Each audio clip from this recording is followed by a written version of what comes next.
সালামু আলাইকুম। প্রিয় শিক্ষার্থী, তোমাদের সামনে আমি আর একটা অঙ্ক নিয়ে হাজির হলাম আজকে।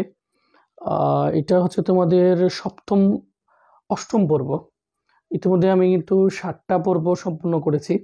তো 7টা ভিডিওতে তোমাদের জন্য গুরুত্বপূর্ণ। 2025 সালে এসএসসি পরীক্ষায় গণিতের পরিমিতি থেকে যে প্রশ্নগুলো আসতে পারে বেশি গুরুত্বপূর্ণ, ওই প্রশ্নগুলোর বিষয়ে আমি কিন্তু ভিডিও সম্পূর্ণ করেছি।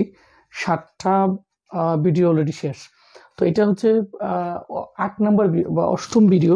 তো এখানেই আমরা একটা প্রশ্ন নিয়ে এসেছি, দেখো খুবই গুরুত্বপূর্ণ। 16.2 এর সৃজনশীলের মধ্যে প্রশ্নটা আছে। যে কি প্রশ্নটা? প্রশ্নটা হচ্ছে যে একটি আয়তাকার বাগানের দৈর্ঘ্য 50 মিটার। আয়তাকার বাগানের দৈর্ঘ্য কত? 50 এবং প্রস্থ হচ্ছে 30 মিটার। তো এটা কিন্তু আগের অঙ্কটার মতো এত সহজ না, কিন্তু ছোট্ট একটা প্যাচ এখানে দেওয়া আছে। বাগানটি পরিচর্যা করার জন্য ঠিক মাঝখান দিয়ে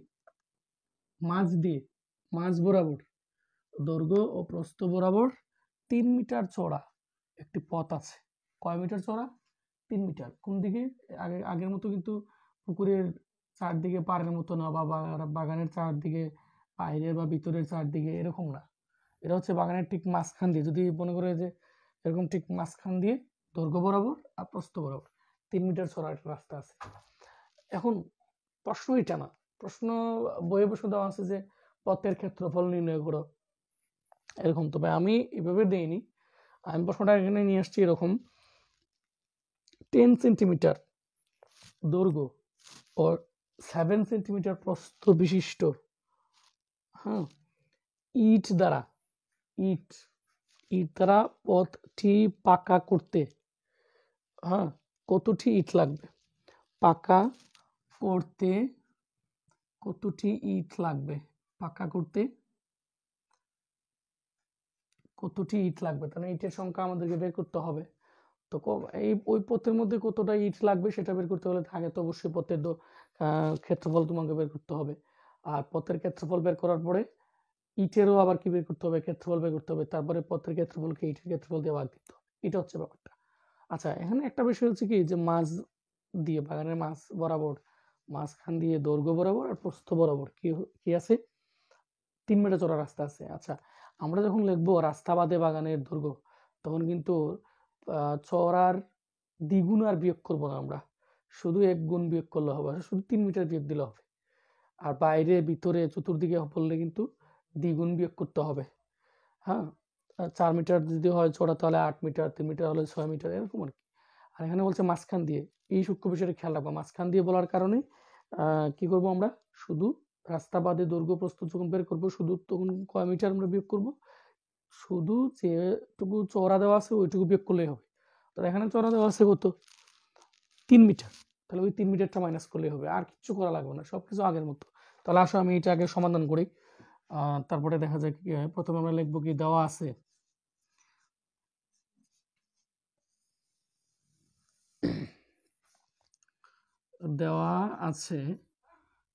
বাগানের দৈর্ঘ্য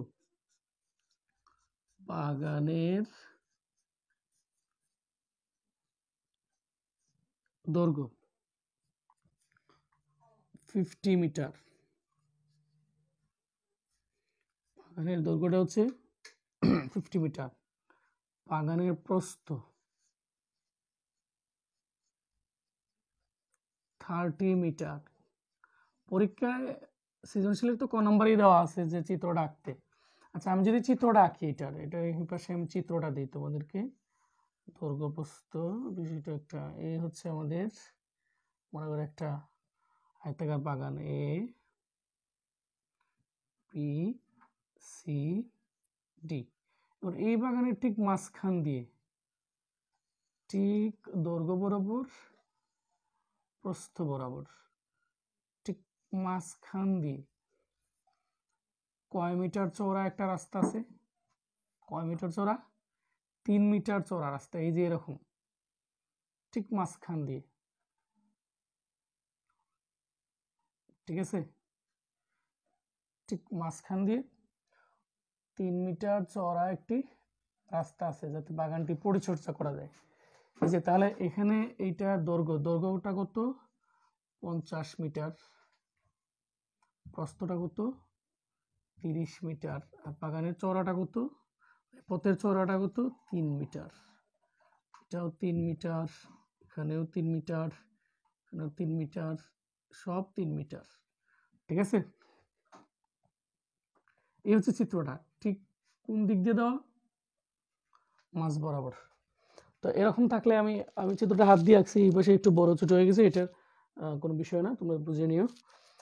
তাহলে অথবা এখন আমরা কি লিখবো, বাগানের ক্ষেত্রফল। তাহলে আমরা বাগানের ক্ষেত্রফলটা এবার লিখে নিলাম। বাগানের ক্ষেত্রফল হচ্ছে কত 50 গুণন হচ্ছে 30, যেহেতু আয়তাকার ক্ষেত্র, এখানে হচ্ছে বর্গ মিটার। চিত্রটা ভালো করে দেখে নিও, চিত্র নিয়ে তেমন কিছু না। 3 5 15 1500 বর্গ মিটার। 1500 বর্গ মিটার হচ্ছে কি এটার, 1500 বর্গ মিটার হচ্ছে তার বাগানের সম্পূর্ণ ক্ষেত্রফল হচ্ছে 1500 বর্গ মিটার। আচ্ছা, তাহলে এখন আমরা দেখো, ওই যে আবার রাস্তা বাদে, পথ বাদে, আবার পথ বাদে দৈর্ঘ্য 50 বিয়োগ 3 হচ্ছে মিটার, 47 মিটার। ঠিক আছে, 47 মিটার। তাহলে 47 মিটারটা কি, পথ বাদে দৈর্ঘ্য। শুধু কেন 3 বাদ দিলাম, পথের চওড়া তো 3 মিটার, তাহলে 6 কেন বাদ দিলাম না, এটা মনে রাখবা। মাঝ বরাবর এত কিছু জানার দরকার নেই, শুধু জানবা যে মাঝ বরাবর থাকলে দৈর্ঘ্যপ্রস্থ, মাঝখান দিয়ে দৈর্ঘ্যপ্রস্থ বরাবর যদি বলে, তাহলে শুধু চওড়াটুকু বিয়োগ করলে হবে, তার দ্বিগুণ বিয়োগ করতে হবে না। এটা হচ্ছে ব্যাপারটা। তাহলে আমি এবার উপরের টুকু মুছি, এটা যেহেতু কি মতো আমি দাগটাও মুছে দিচ্ছি, হ্যাঁ, উপরের টুকু মুছে আমি উপরে অঙ্কটা করি।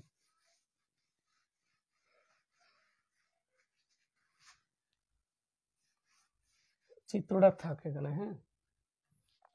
আচ্ছা, তাহলে হচ্ছে কি, পথ বাদে প্রস্থ সমান 30 বিয়োগ হচ্ছে 3, এখানে হচ্ছে মিটার, সমান 27 মিটার। তাহলে অতএব পথ বাদে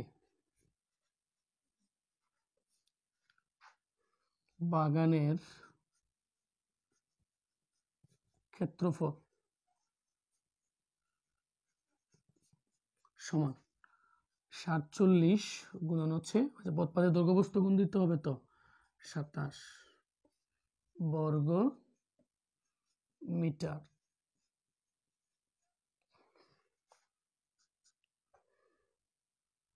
আচ্ছা, এটা আমরা গুণ দিই, 47 আর হচ্ছে 27, আমরা এটা একটু গুণ দিই। 47 গুণন হচ্ছে 27, 1269, 1269, এই দুটা গুণ দিলে হয় 1269 বর্গ মিটার। এটা হচ্ছে পথ বাদ দিয়ে, এই যে পথটা আছে না, পথটা বাদ দিয়ে এটা। তাহলে অতএব পথের ক্ষেত্রফল, তাহলে অতএব পথের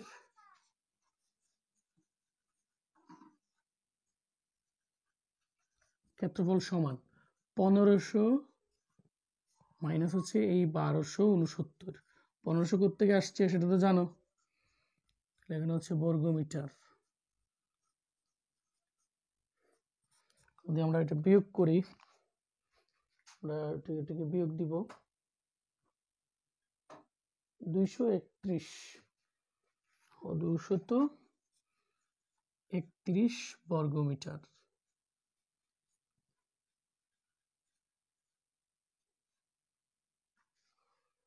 তো এই হচ্ছে আমাদের কি,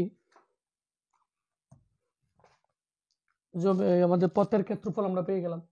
এখন এই ক্ষেত্রফলটাকে আমরা ইট কতটা লাগবে সেটা বের করতে গেলে এই পথের ক্ষেত্রফলটাকে আমাদেরকে ভাগ দিতে হবে ক্রিয়া ইটের ক্ষেত্রফল দিয়া। তাহলে আসো আমরা আবার বের করব ইটের ব্যাপারে। আবার ইটের দৈর্ঘ্য সেন্টিমিটার, মনে আছে তো 10 সেন্টিমিটার। তো ওটাকে আমরা মিটারে নিব। মিটারে নিতে কি করতে হবে? 10কে কত দিয়ে ভাগ দিবা? 100 দিয়ে ভাগ দিবা, তাহলে 0.1 মিটারে চলে আসবে। ভাগ দিলে হয়ে যাবে মিটার। হ্যাঁ, এখানে হবে মিটার। আমি উপরের টুকু মুছবো, ঠিক আছে? উপরের টুকু আমি মুছে দিব।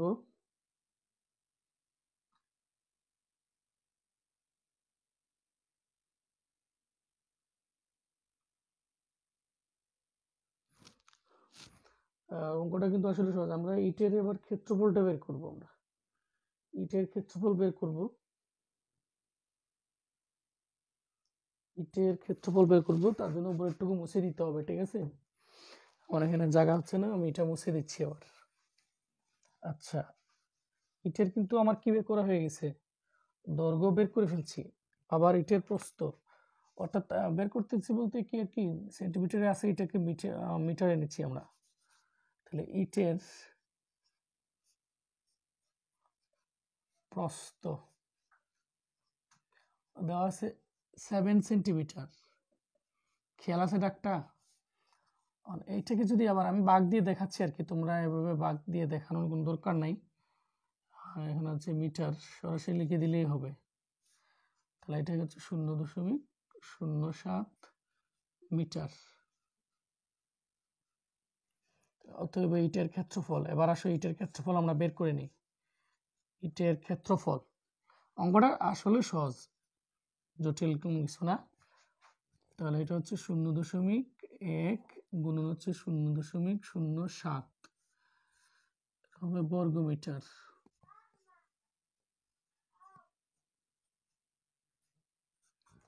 দেখি এটা গুণ দিয়ে কত হয়, ভ্যালুটা কত আসে এখানে একটু আমরা দেখি।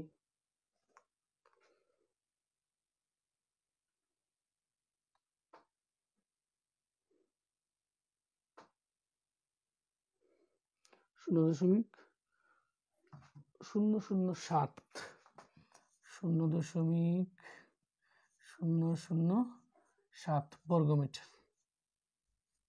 এটা হচ্ছে আমাদের ইটের ক্ষেত্রফল। তাহলে এখন আমরা লিখবো ইটের ক্ষেত্রফল যেহেতু বের করা শেষ, একেবারে সহজ।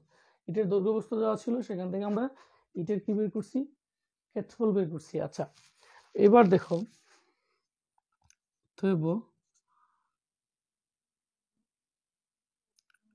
ইটের প্রয়োজন, সংক্ষেপে লিখতেছে কি, ইটের প্রয়োজন বা ইট লাগবে এরকম আছে। ইটের প্রয়োজন সমান, মনে আছে 231 বর্গমিটার ছিল, ভাগ কত? 0.007, এখানে হবে টি। 231কে ভাগ দেবা, 231 ভাগ হচ্ছে 0.007, 33,000, অর্থাৎ 33,000 ইট লাগবে। ওই রাস্তাটা অর্থাৎ পথটাকে যদি আমরা ইট দিয়ে পাকা করি, তাহলে কতটি ইট লাগবে? 33,000 ইট লাগবে, যদি ইটের দৈর্ঘ্য হয় 10 সেন্টিমিটার এবং প্রস্থ যদি হয় 7 সেন্টিমিটার। বেশ, তাহলে এই হচ্ছে আমাদের অঙ্কটা। আশা করি অঙ্কটা তোমরা বুঝতে পারছো এবং বারবার প্র্যাকটিস করে নিব।